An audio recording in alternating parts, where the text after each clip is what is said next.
What did you learn from your experience providing distance learning last year that is influencing changes and improvements for this fall? We did learn a lot from this last spring, and we took notes. We sent out parent surveys and gleaned feedback from both our parents, our staff, and our students, just improving our virtual learning model. And that was great feedback that kind of really guided us over the summers and in creating our restart plan. And I think that when I reflect on the process there's a lot of good conversations over the summer that would refer back to feedback from parents or from students and staff that just guided us in a way to be more creative, and allowed us to think outside the box a little bit. And, giving my staff permission to do that was great. It really opened some opportunities. We really realized through last spring that there's a difference between screen time and virtual learning. And that's something that we are looking at distincting from in our instructional level. We wanted to share that with families as we get out there.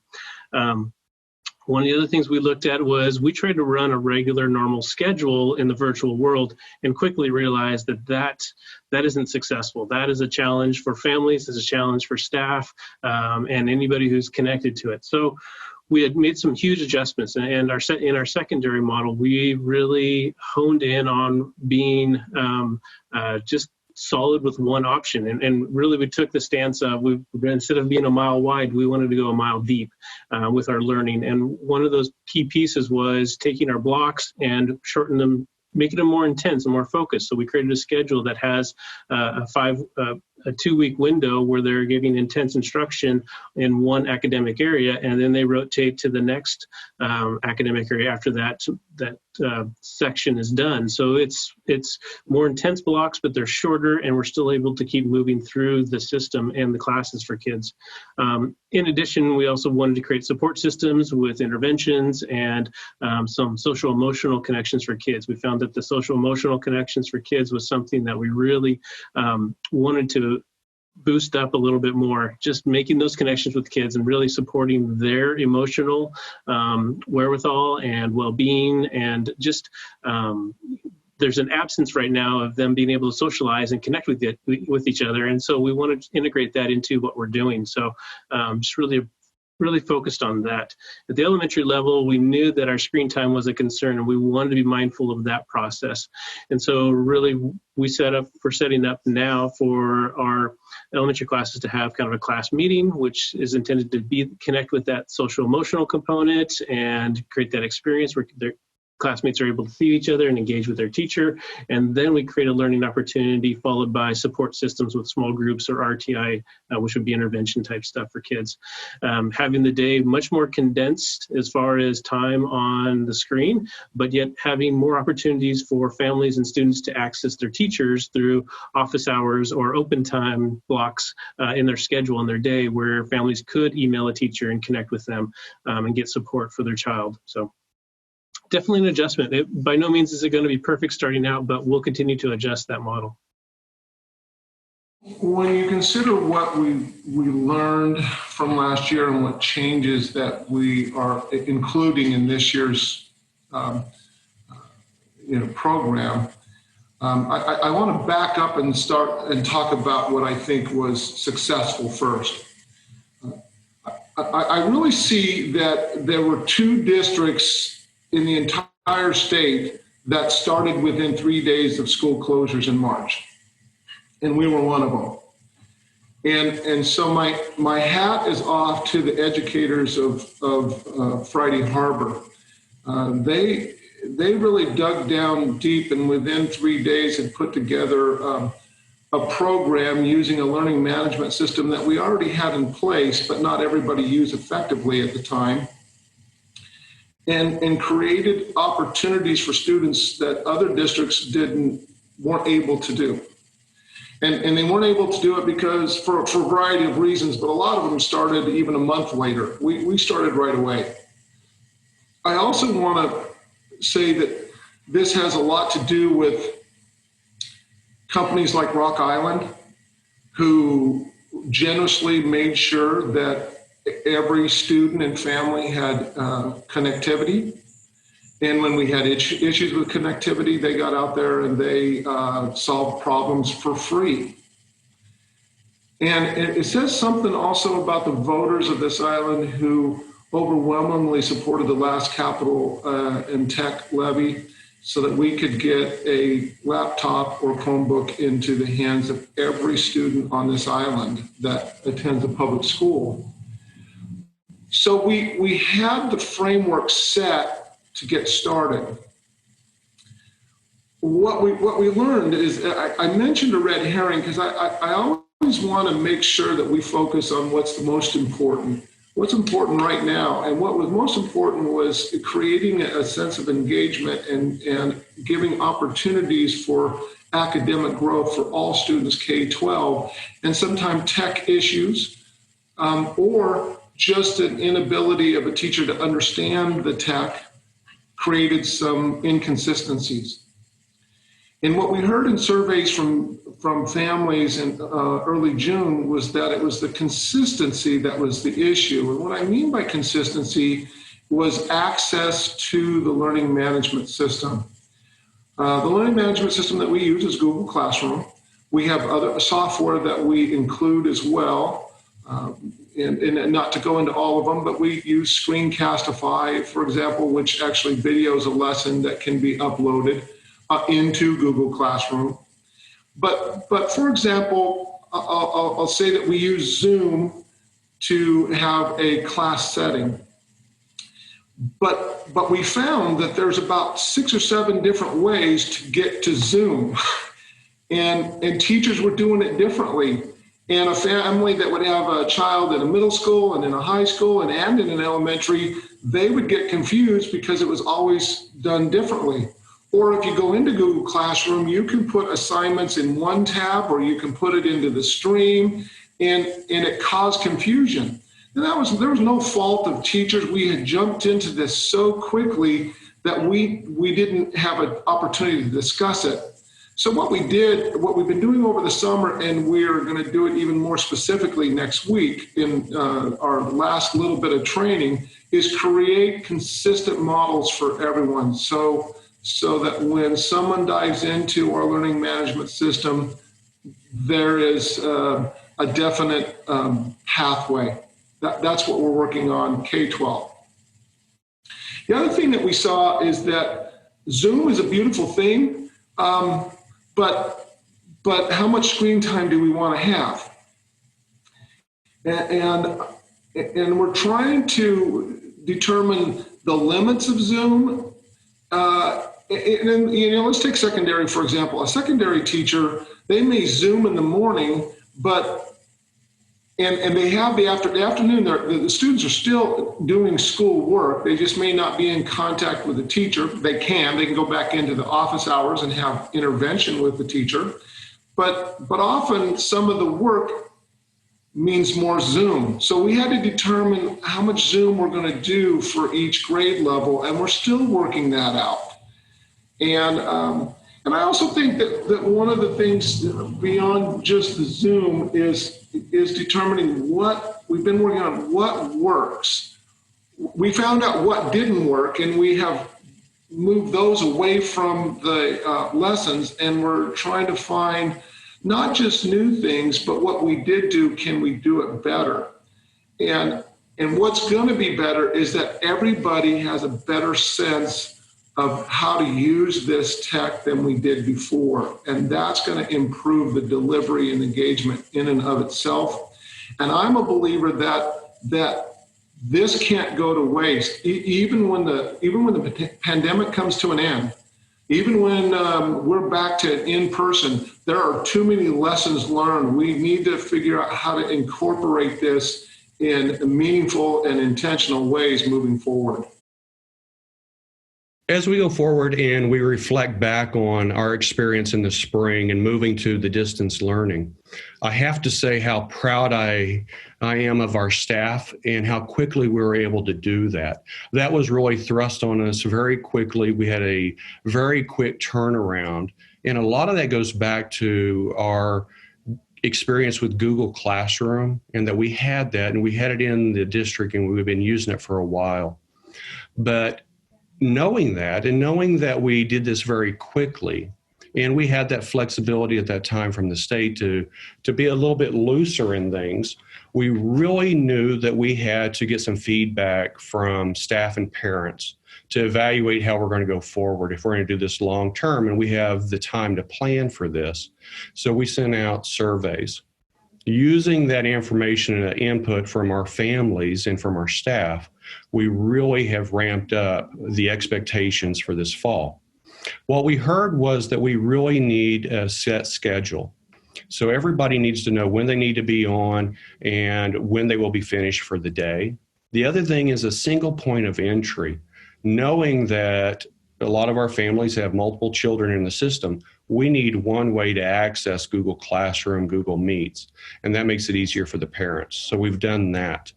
The other aspect of it is simply providing more rigor. They really felt like that we were a little loose and didn't provide enough rigor, not knowing how much homework and how much work in Google Classroom that we could do.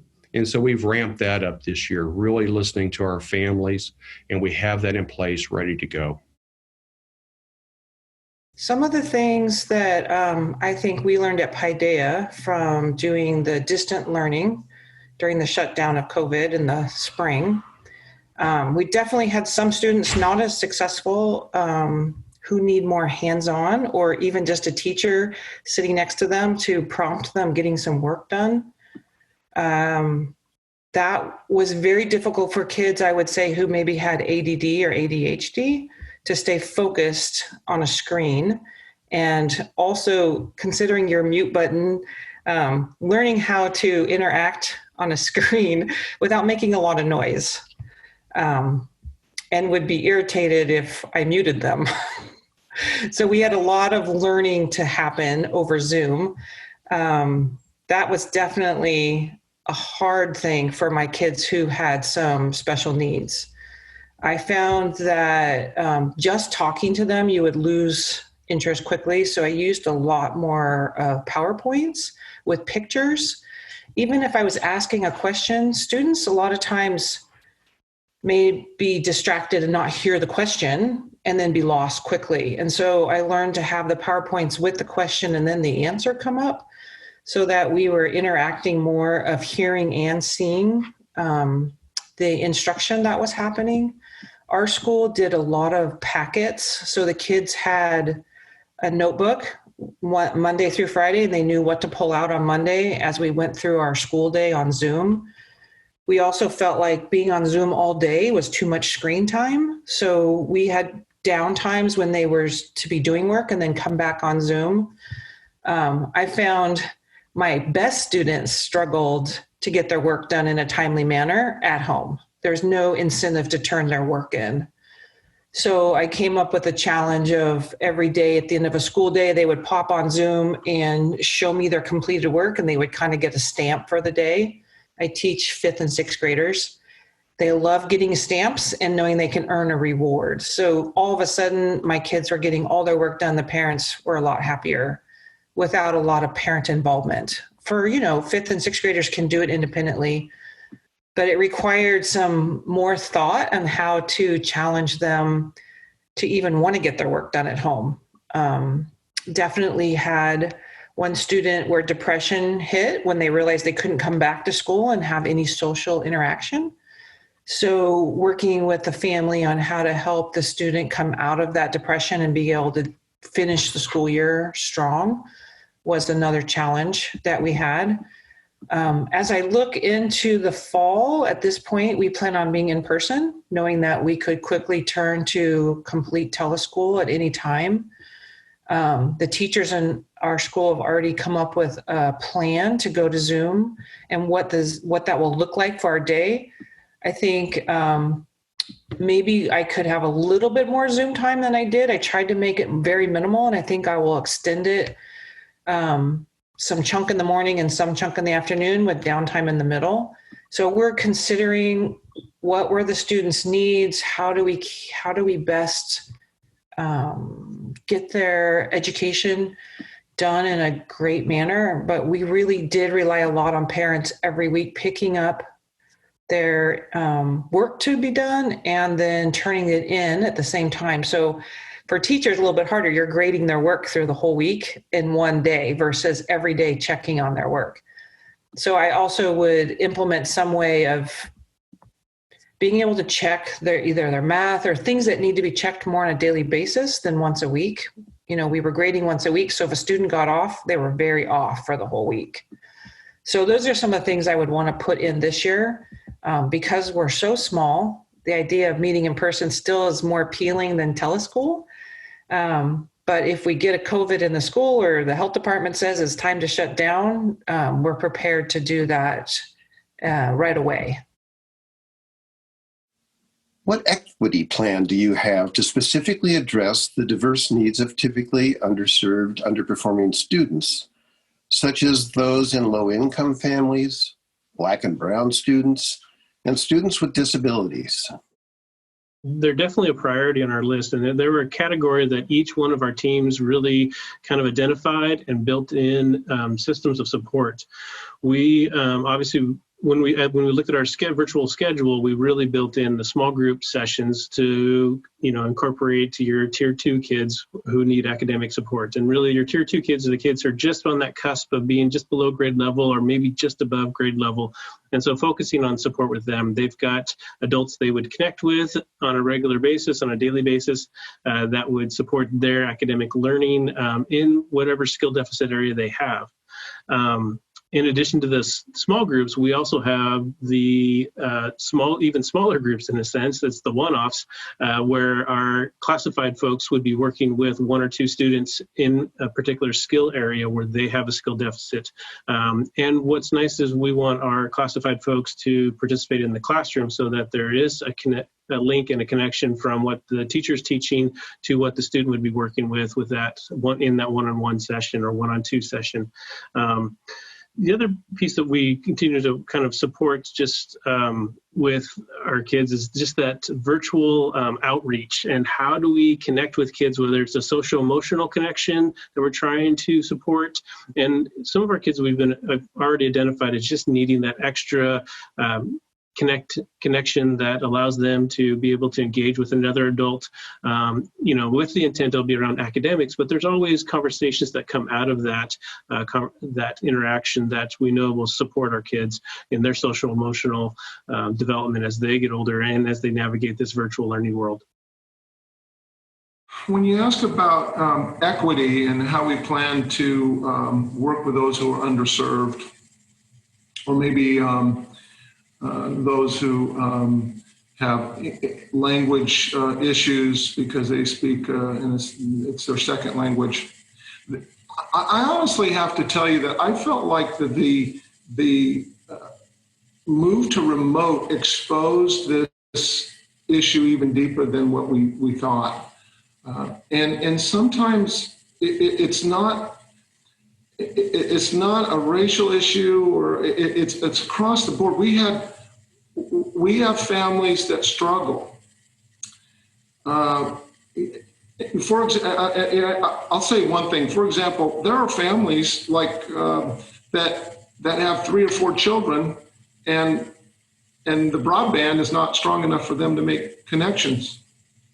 Or we have families that have parents that have to work and they have to babysit their younger siblings.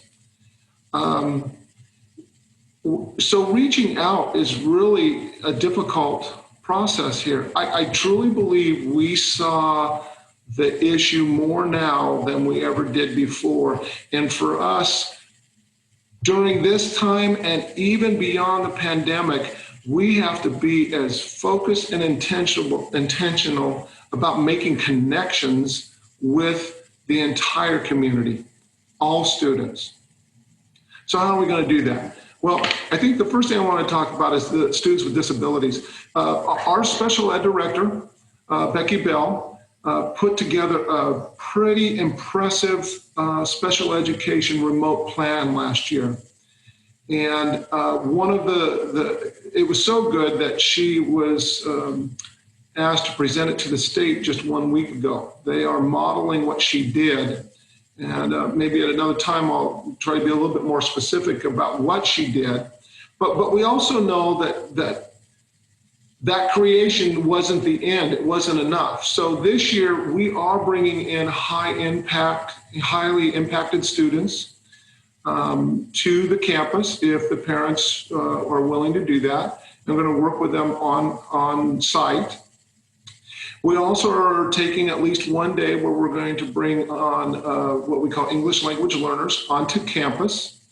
And I also want to point out that sometimes an English language learner is not necessarily a student that can't speak English really well. The student might be able to speak English well, but the primary language at home is Spanish. So when it comes to academic vocabulary, he or she struggles determining what is being expected or asked by the teacher. And we want our English language learner teachers and support staff to work with those students. And so we're going to transport them onto the campus at least once a week. The other crazy idea I have, and I don't think it's crazy, I actually got this from an amazing previous superintendent, but is a liaison idea. And what we really want to do is create a family to school liaison where there's a point of contact for families in need. And really, when a family's having difficulty with their child truly engaging, it's not always just because they don't understand the content.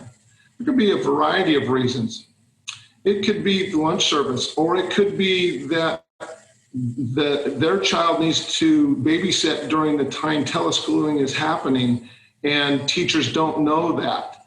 Or it could be there's something that Family Resource Center could help that family with. And what we want to do is create that connection with a liaison to have someone that families feel that they can reach out to. And actually, we want that liaison to reach out to some of those families. We're trying to create connections and break down the walls that keep students from feeling truly a true sense of belonging with our school.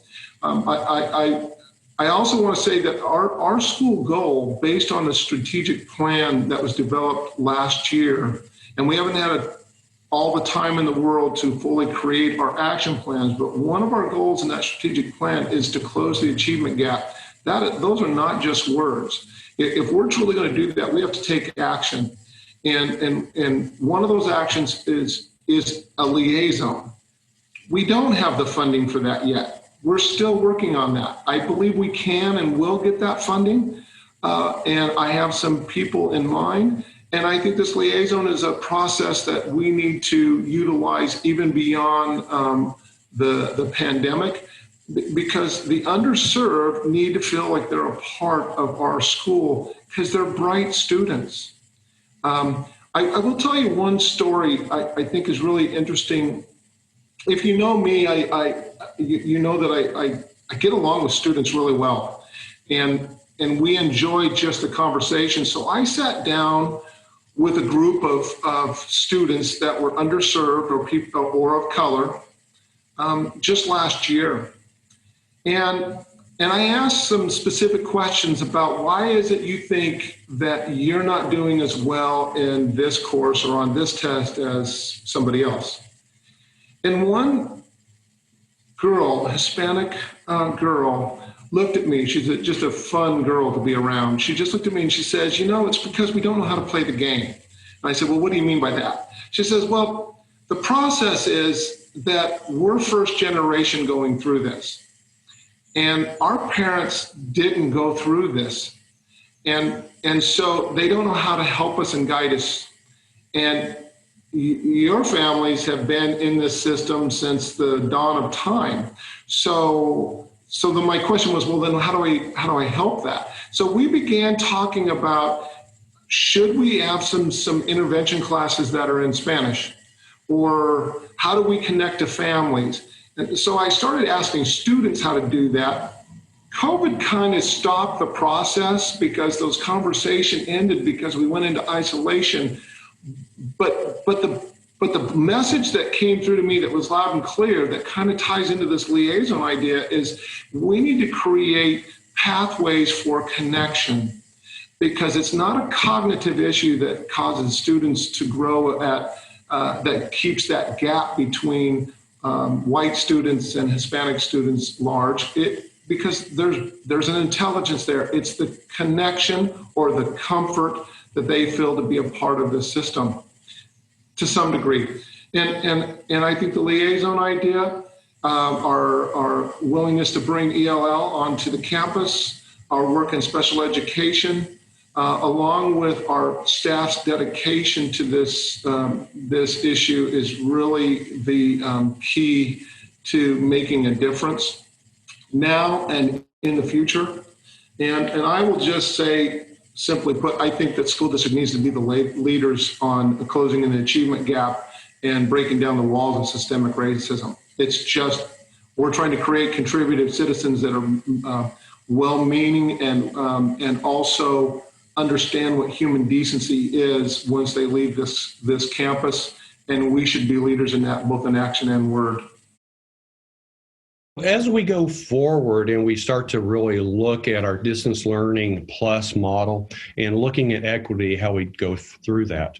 As a district, the admin team 2 years back went through the Washington State Leadership Academy, and we really started looking at that and examining everything that we do in the district through this lens of equity. Our job is to remove those barriers to make all of our students to be able to be successful. And that's what we're doing during Distance Learning Plus. We're looking at all the expectations of our students, our student groups, and how do we remove those barriers? That could be as simple as putting multiple meals in a box and sending our buses out to students who don't have transportation here. It might be a special night for our EL students to come in which we have interpreters translating everything that goes out from the district. Maybe it's looking at low-income students and families who struggle to pay that reduced rate for meals. So we have a support network that will help fund that, and we can provide that to them. So everything that we do from our classified staff up through administration and school board looks at removing those barriers to make it equitable for everybody in our district.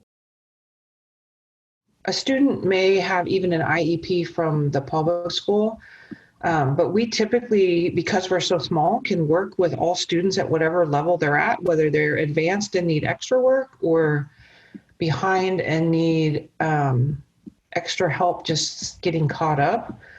So it's a little bit different for us as far as having kids that fit this category of being underperforming or low income or students of ethnicity. We have all of that in our school, but work really hard on every one of them having equal opportunity.